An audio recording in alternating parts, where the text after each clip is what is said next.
Formation and reorganisation of Madhya Pradesh. Madhya Pradesh का formation कैसे हुआ, इसका एग्जिस्टेंस इंडिया में स्टेट का कैसे आ रहा है, इसके बारे में हम देखेंगे। हम सबको पता है कि आज़ादी के पहले पूरा का पूरा भारत हो या पाकिस्तान हो, ये अलग अलग राजाओं के अंडर कंट्रोल में था। हमारे पास अलग अलग रियासतें थी, प्रोविंस थे।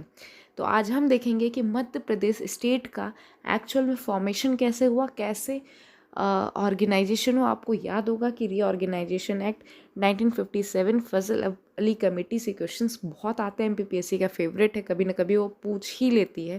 तो ये topic exam point of view से बहुत ज़रूरी है।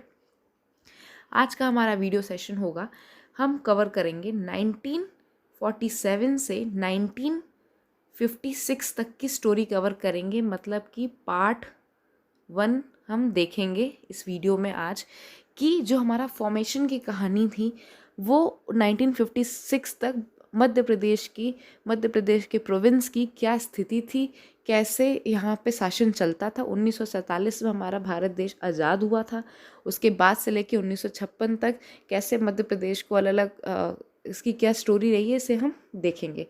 तो गाइज इसको एक स्टोरी की तरह सुनिएगा, तो मैं गारंटी लेती हूँ कि at the end of the video आपको पूरा का पूरा याद हो जाएगा। प्लस उसका एक आपको ये याद होना चाहिए कि एमपी के कौन से ज़िले कहाँ पर हैं। और मैंने अपने प्रीवियस 2 वीडियोस में एमपी स्टेट्स के ज़िलों को, डिस्ट्रिक्ट को, और वो किस अदर स्टेट्स के डिस्ट्रिक्ट से बाउंड्री शेयर करी, वो मैंने बताया था। बहुत इंपॉर्टेंट है, आपको एग्ज़ाम्स के लिए मैप याद होना बहुत ज़रूरी है। मैप याद रहेंगे, उनकी लोकेशन आपको पता रहेगी, तो डेफिनेटली आप वीडियो सुनते सुनते आपको एट द एंड याद होता रहेगा। मैं आपको मैप के थ्रू समझाती रहूँगी और शॉर्ट ट्रिक्स बताऊँगी कि कैसे आप चीज़ों को याद रख सकते हो। ठीक है, तो आइए हम वीडियो के साथ स्टार्ट करते हैं। वेलकम एवरीवन टू वर्सिटाइल अध्यता। मैं हूँ ज्योति पांडे। स्टार्ट करेंगे। सबसे पहले हम देख लेते हैं कि मध्य प्रदेश का 1956 से पहले क्या डिवीज़न था। तो देखिए, मध्य प्रदेश को 3 पार्ट में, बोल तो हम 4 पार्ट भी सकते हैं, पर एक्चुअली मध्य प्रदेश को 3 पार्ट में बांटा गया था। Part 1, part A, part B and part C. Part C की कहानी ये थी कि जो ये हमारा विंध्य प्रदेश था, ये खुद 2 भागों में बटा था, जिसमें एक तो विंध्य प्रदेश था ही, थर्ड जो हमारा था वो भोपाल स्टेट आता था यहाँ पर। ठीक है, एक भोपाल स्टेट आता था और एक ये विंध्य प्रदेश आता था।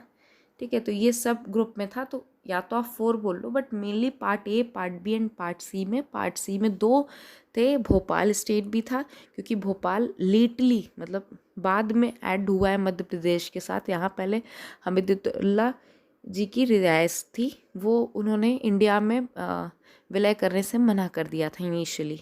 ठीक है, हम आगे वीडियो में समझेंगे इस कहानी को भी। चलिए देखते हैं। सबसे पहले हम समझते हैं सेंट्रल प्रोविंस एंड बरार। तो ये वाला जो पार्ट है, ये पार्ट ए था। ठीक है, ये पार्ट ए का पार्ट था। तो पार्ट ए में क्या क्या थे, जो हमारा छत्तीसगढ़ क्षेत्र है वो, महाकौशल क्षेत्र और विदर्भ क्षेत्र। अब आप सोच रहे होंगे कि ये छत्तीसगढ़, महाकौशल और विदर्भ का क्षेत्र क्या है, तो मैंने मैप के थ्रू आगे बताया है, उसमें हम देख लेंगे। इसकी जो कैपिटल थी वो नागपुर बनाई गई थी, क्योंकि जो आप एमपी का अगर आपके दिमाग में अगर मैप छपा होगा तो आप समझ जाओ कि सेंट्रल प्रोविंस जो मध्य प्रदेश का यहाँ वाला जो नीचे वाला जो भाग है, ठीक है, ये नीचे वाला जो पार्ट है जो छत्तीसगढ़ को भी लेके जाता है, तो ये वाला जो पूरा सेक्शन है ये हमारा छत्तीसगढ़, महाकौशल और विदर्भ वाला एरिया है। ठीक है, तो ये यहाँ पर आप देख सकते हो, ये जो नर्मदा ऐसे जाती है पूरे एमपी में।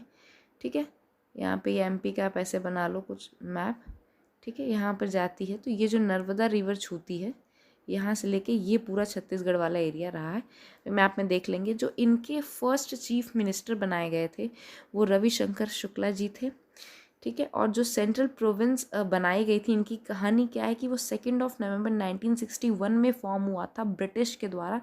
और इसके यहाँ पर ये हुआ था कि अंग्रेज़ों ने क्या किया था कि आपको पता होगा, यहाँ पर हमारे यहाँ पे पेशवा, सिंधिया और जो भोसले थी रियासतें थी, इनका क्षेत्र था ये महाकौशल पे। तो इस पे अंग्रेज़ों ने कब्जा कर लिया था, क्योंकि अंग्रेज़ बहुत पावरफुल हो गई थी जो ब्रिटिशर्स थे वो पावरफुल हो गए थे और उन्होंने ये सब चीज़ें ले ली थी। तो उन्होंने क्या किया था कि एक नया प्रांत बनाया था। तो यहाँ पर ये जो सागर नर्मदा टेरिटरीज़ है, ये पूरा एरिया जो ले लिया था उसको उन्होंने बाद में सेंट्रल प्रोविंस का नाम दिया था। पहले ये सागर, ये जो जिस नाम से बुलाते थे वो नोट कर लीजिएगा, सागर नर्मदा टेरिटरीज़ के नाम से बुलाते थे। ठीक है, तो 2 नवंबर 1961 में इसको सेंट्रल प्रोविंस नाम दिया गया। फिर ठीक है, और जो बरार की कहानी है वो ये है कि इनके 4 ज़िले थे निज़ाम से। तो निज़ाम से छत्तीसगढ़ को पूरा छीन लिया गया था, फिर उसे पार्ट ए में मिलाकर वही सेंट्रल प्रोविंस और बरार की कहानी बन गई थी। तो ये वाली किससे छीना गया था? निज़ाम से छीनी गई थी, राइट, मतलब कि निज़ाम को हरा कर लिया गया था। और सेंट्रल प्रोविंस में हमारे क्योंकि आप ये देखोगे तो इधर पूरा सिंधिया जी का आ गया था, सिंधिया जी, भोसले, ये भोसले जी जो थे इनका पूरा, ये पूरा महाकौशल का क्षेत्र जो इनका जो राज्य रहा है वो ले लिया गया था। ठीक है, इनको हरा के ले लिया गया था। वैसे सिंधिया का जो मेन शासन पाया गया है वो ग्वालियर के आसपास, मतलब पूरा जो हमारा नॉर्थर्न सेंट्रल हाईलैंड एरिया वहाँ पर इनका शासन रहा है। ठीक है, फिर हम देखते हैं कि आगे यहाँ पर, और 1936 में बरार को मिलाया गया था, 1861 में सेंट्रल प्रोविंस को बनाया गया था। ठीक है, नेक्स्ट हम चलेंगे, ये देखिए, ये जो मैं आपसे कह रही थी। अब अगर आपको मैप याद होगा एमपी का, तो यहाँ से हमेशा याद रखिए, मैंने अपने प्रीवियस वीडियो में बताया था कि ये मध्य प्रदेश का ताज है, ये आपका बीचों बीच जो गले की तरफ है ये ग्वालियर है।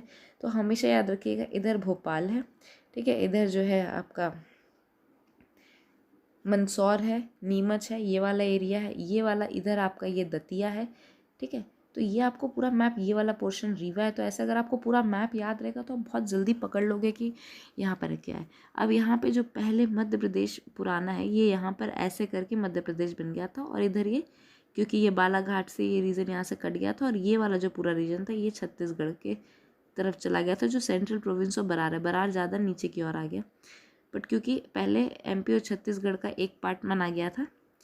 तो हम यहाँ पे देख लेते हैं कि जो महाकौशल में जो इंक्लूड डिस्ट्रिक्ट थे, ये जो महाकौशल में इंक्लूड डिस्ट्रिक्ट थे वो कौन कौन से थे? तो हमारा सागर, दमोह, नरसिंहपुर, जबलपुर, सिवनी, छिंदवाड़ा, बालाघाट, शहडोल, मंडला, बैतूल, नर्मदापुरम, खंडवा और खरगोन था। अगर आपको मैप याद होगा तो आप यहाँ से पकड़ लो कहानी। ठीक है, इधर सागर है, दमोह है, नरसिंहपुर, जबलपुर, सिवनी, छिंदवाड़ा, इधर पे बालाघाट, शहडोल, इधर पे यहाँ पे आता है नर्मदापुरम जो होशंगाबाद, और यहाँ पे खंडवा और खरगोन। तो आपको ये मैप याद रहेगा तो ईजिली आप पकड़ लोगे कि ये वाला जो पूरा सेक्शन एमपी का था। ठीक है, छत्तीसगढ़ डिस्ट्रिक्ट में रायपुर, बिलासपुर, अंबिकापुर, रायगढ़, दुर्ग, राजनांदगांव और बस्तर, ये इतने छत्तीसगढ़ के ज़िले थे। मतलब 7 ज़िले यहाँ के थे, बाकी यहाँ के 13 ज़िले महाकौशल के जो मध्य प्रदेश के थे वो पार्ट ए में इंक्लूड थे। ये याद रखिएगा, बहुत इंपॉर्टेंट। अगर आपको मैप याद रहेगा तो उतना रटने की भी ज़रूरत नहीं पड़ेगी, बस आप यहाँ से बॉर्डर याद कर लेना कि ये सागर से लिया गया है। ठीक है, ऊपर सागर यहाँ पर है। ठीक है, नेक्स्ट हम चलते हैं,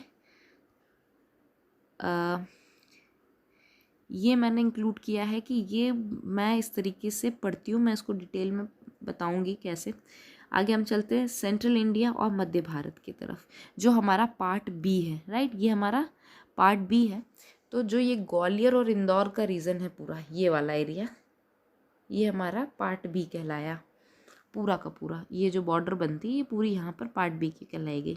अब इसकी कहानी क्या है कि इनका कैपिटल इंदौर भी था, ग्वालियर भी थे। तो ग्वालियर 6.5 महीने के लिए रहता था, इंदौर 5.5 महीने के लिए कैपिटल रहता था। यहाँ के जो पहले चीफ मिनिस्टर बनाए गए थे वो शंकर दयाल शर्मा जी थे। जो स्टेट हेड बनाए गए थे, माने कि राज्य प्रमुख बनाए गए थे, वो जीवाजी राव सिंधिया थे। ठीक है, क्योंकि यहाँ पे सिंधिया डायनेस्टी ही रही है और आज भी रह रही है। ठीक है, मध्य भारत का जो स्टेट है वो फॉर्म्ड हुआ था 28 मई 1948 में, और जो इनका इनाग्रेशन किया गया था, मतलब उद्घाटन किया गया था, वो हमारे पूर्व प्रधानमंत्री जी द्वारा, माननीय प्रधानमंत्री जी पंडित जवाहरलाल नेहरू जी द्वारा किया गया था। और कहाँ किया गया था उद्घाटन? ग्वालियर में, ये याद रखिएगा आप, ठीक है, ग्वालियर में किया गया था। और उस समय ही ये माना गया था कि 6.5 महीने जो है ग्वालियर और 5.5 महीने यहाँ पर रहेगा। तो यहाँ पे क्या, ग्वालियर को शीतकालीन कैपिटल बनाया गया था और इंदौर को ग्रीष्मकालीन राजधानी घोषित की गई थी, ठीक है। और यहाँ पर जो मेनली आप देख सकते हैं कि यहाँ पर जो इनका शासन था, यहाँ पे सचिवालय जो था इंदौर में, तो मोती महल है इंदौर में, यहाँ पे मोती महल, और यहाँ पे ग्वालियर में जो इनका शिवाजी राव जी का अपना हाउस है, वहाँ पर ही इन्हें बनाया गया था, ठीक है। इनके बारे में आप इधर और भी देख सकते हो कि जो यहाँ पे डेप्यूटी गवर्नर, यहाँ पे ये स्टेट हेड मान के चलिए, वहाँ पे उस समय गवर्नर का दर्जा था इनको, राइट, गवर्नर का। और यहाँ पर जो डेप्यूटी गवर्नर बने थे वो कौन बने थे? यशवंत राव होलकर, ठीक है, यशवंत राव होलकर यहाँ पे डेप्यूटी गवर्नर बने थे, ठीक है। तो होप आपको ये क्लियर हो रहा होगा। कोई भी डाउट हो रिगार्डिंग वीडियोस, कहीं भी आपको लगे तो आप मुझे कमेंट सेक्शन में पूछ सकते हैं। चलिए हम नेक्स्ट चलते हैं। विंध्य प्रदेश में, ये हमारा पार्ट सी था। मैंने अपने पुराने शुरू में आपको बताया ये 2 पार्ट में था, एक तो विंध्य प्रदेश है और एक भोपाल स्टेट है। तो हम सबसे पहले ये देख लेते हैं। तो ये हमारा एमपी का मेनली बुंदेलखंड और बघेलखंड का जो रीजन है वो इंक्लूड होता है विंध्य प्रदेश में। अब विंध्य प्रदेश की भी अपनी इंटरेस्टिंग स्टोरी है। देखिए, यहाँ की 38 रियासतों को, मतलब 18 प्रोविंस को मिलाकर बनाया गया। हो सकता हो एग्ज़ाम में पूछा जा सके कि पहले विंध्य में कितनी रियासतें थीं, तो 38 रियासतों को मिलाकर पार्ट सी का गठन किया गया था। और कब किया गया था? मार्च 1948 में, राइट, ये याद रखिएगा, मार्च 1948 में बनाया गया था। और इनका नाम विंध्य क्यों हुआ? क्योंकि यहाँ पे विंध्याचल की पहाड़ियाँ हैं, आप सभी को पता है, एज नेम सजेस्ट, ठीक है। तो यहाँ पर रीवा में आपको पता होगा कि यहाँ के जो महाराजा थे मार्तंड सिंह, ऑब्वियस है कि उन्हीं को फिर राज प्रमुख बनाया गया था। तो जो रीवा वाला पूरा सेक्शन ना, अब आप मैं एमपी का फिर अगेन मैप, यहाँ पर कभी भी आप पढ़ने बैठो बस फटाक से अपने दिमाग में, ज़रूरी नहीं कि आपको एकदम परफेक्ट मैप बनाना है, बट यहाँ मैंने फटाक से ऐसे एक मैप बनाया कि हाँ ये मध्य प्रदेश का ये सेक्शन है। तो ये वाला जो पोर्शन है ये पूरा रीवा वाला है इधर, क्योंकि यहाँ से जो दतिया है, दतिया का पोर्शन हो गया, इधर जो टीकमगढ़ आएगा, दतिया से टीकमगढ़ वाला पूरा छतरपुर वाला एरिया, ये सारा बुंदेलखंड एरिया है यहाँ से लेके यहाँ तक। और ये जो रीवा वाला क्षेत्र है ये बघेलखंड एरिया है। तो बुंदेलखंड और बघेलखंड को मिलाकर विंध्याचल पहाड़ी बनाई गई थी। तो ये इनका इंक्लूड है। यहाँ के जो पहले चीफ मिनिस्टर बनाए गए थे वो शंभूनाथ शुक्ला थे, ठीक है। और इसे 12 मार्च 1948 में बता दिया आपको। स्टेट हेड जो थे मार्तंड सिंह देव थे, और 1951 में ये यहाँ पर governor of part C act pass किया गया था, राइट। अब हम चलते हैं भोपाल स्टेट की तरफ। तो अब इनकी कहानी सुनिए कि आपको ये MPPSC 2019 जो इतना इशू चल रहा है, ये क्वेश्चन आया भी है कि भोपाल का सर्वप्रथम जो नींव रखी थी वो किसने रखी थी। तो ये बहुत इंपॉर्टेंट है, दोस्त मोहम्मद खान ने रखी थी इसकी पहली नींव। ये बहुत बहुत इंपॉर्टेंट है, इनसे क्वेश्चन आ भी सकता है। तो दोस्त मोहम्मद खान, और जो लास्ट रूलर था वो हिमायतुल्लाह था, हमीदुल्लाह खान थे, ठीक है। और इन्होंने भारत में विलय करने से मना कर दिया था। इन्होंने कहा था कि नहीं, हम स्वतंत्र ही अपना राज्य करेंगे, क्योंकि पॉलिसी यही बनाई गई थी कि जिन जिन प्रोविंस को इंडिया के साथ इंक्लूड होना है वो इंडिया में आ जाए, अदरवाइज़ वो, क्योंकि यही लॉर्ड माउंटबेटन का लास्ट प्लान था, और जो नहीं आना चाहते वो अपनी अलग सेपरेट कर ले। तो आपको पता होगा ऐसे कई प्रोविंस थे जो नहीं आए थे, हैदराबाद नहीं आया था, कश्मीर, जम्मू कश्मीर वाला सेक्शन नहीं आया था। इस तरह से यहाँ पे हमीदुल्लाह ने कहा था, बट क्या हो रहा था कि जो आवाम थी वो कहती थी कि नहीं, हमको इंक्लूड होना है। तो आयरन मैन इसलिए उन्हें कहा गया है, सरदार वल्लभ भाई पटेल जी को। उनके प्रयासों द्वारा समझौता हुआ, और 1 जून 1949 को, याद रखिएगा, 1 जून 1949 को ये इनका यहाँ पर, ठीक है, सॉरी 1 मई 1949 को यहाँ पर वो इंडिया का पार्ट बनाया गया, मतलब वो इंडिया में मिलके एक भारत का राज्य बनने को तैयार हुए। और भोपाल जो है ये भी पार्ट सी का भाग रहा है। अब यहाँ पर जो इसके जो चीफ कमिश्नर बनाए गए थे वो NB बैनर्जी बनाए गए थे, ठीक है। और फिर और यहाँ पर जब रियो, ये अगला हम पढ़ेंगे ना, ये भी हम फॉर्मेशन पढ़ रहे, जब 1956 की कहानी पढ़ेंगे तो जो फर्स्ट टाइम जो यहाँ पर देन जो मुख्यमंत्री बने थे वो शंकर दयाल शर्मा बने थे, ठीक है। ये आप याद रखिएगा कि यहाँ पर उसके बाद शंकर दयाल शर्मा बने थे, ये याद रखिएगा, हो सकता हो पूछ ले, ठीक है। तो इस तरीके की हमारी ये यहाँ पे स्टोरी थी। होप आपको समझ आ गया होगा। मैं यहाँ पर ये बताना चाह रही थी कि गाइस ये मेरा अपना नोट्स बनाने का तरीका है, बहुत परफेक्ट मैप नहीं बनता जब मैं भी तैयारी कर रही थी। सो देखिए, मैंने आप ध्यान दे रहे होगे कि यहाँ पे मैंने एक सारे इतना सारा आपको बोला, मैंने पूरे चैप्टर्स 2-3-4 बुक से जो भी इंफॉर्मेशन कलेक्ट की, सबका जो कंक्लूड मेन पार्ट लगा उसको मैंने यहाँ पर ऐसे पढ़ती गई और नोट डाउन करती गई, क्योंकि मेरे को फटाफट मैप में पढ़ने की आदत है। तो मैंने सब कुछ बांट लिया था कि यहाँ से नर्मदा रिवर जा रही है, ये विंध्याचल वाला पूरा क्षेत्र है, पहाड़ी वाला क्षेत्र है, ये सेंट्रल हाईलैंड वाला क्षेत्र है, ये पूरा, ठीक है, ये पूरा सेंट्रल हाईलैंड वाला क्षेत्र है, ये मुझे याद था, ये मालवा वाला क्षेत्र है। तो बस मैंने यहाँ पे बता दिया कि यहाँ पर ये 2 हैं, यहाँ का सचिवालय, जो भी मुझे इन्फॉर्मेशन मैंने आपको बताई है, जितना भी ये सब मैंने ऐसे शॉर्टकट में लिख रखा है।